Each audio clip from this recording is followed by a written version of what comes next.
Law enforcement officers across the state are awaiting a signature from Governor Pritzker that would pay some of the vet bills for their retired canines. Now, this is something I first told you about last week when I introduced you to a standout police dog in Clinton. Now, I am diving deeper and explaining the fine print behind a bill that would affect furry friends on the force doing a job just like her. Arco. Alf Ligon. Alf. Harley. Good job. And Mac. A port. And find it. A port. Find it. All have one thing in common. Sure, they're big, strong, and sometimes scary dogs. But these four-legged friends are all retired canine officers. He was one of our full-service dogs, so main job is sniffing out narcotics.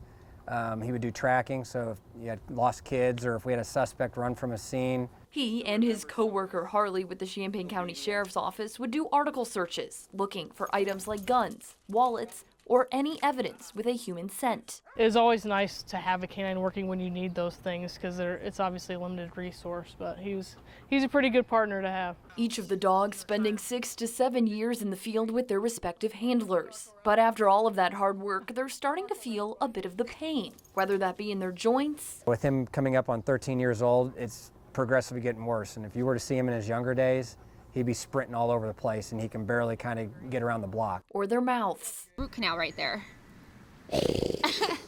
It can cost a pretty penny. His vet expenses are definitely higher. He had that back surgery.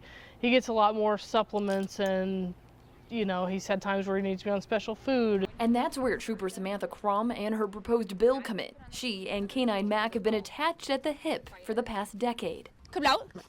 Kablout. Kablout.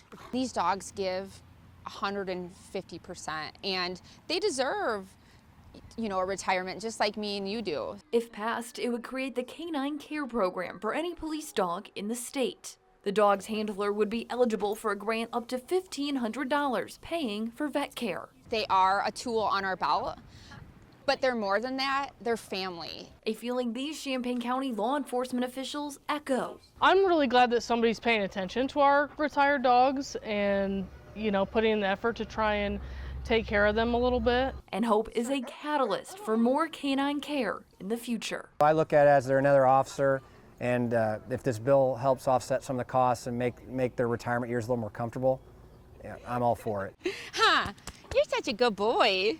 Now, State Representative Tom Weber says it's taken about 5 years for his office to get this bill to pass.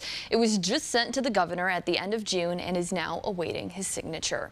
Now, right now, state police say they have 68 canines in the field with troopers.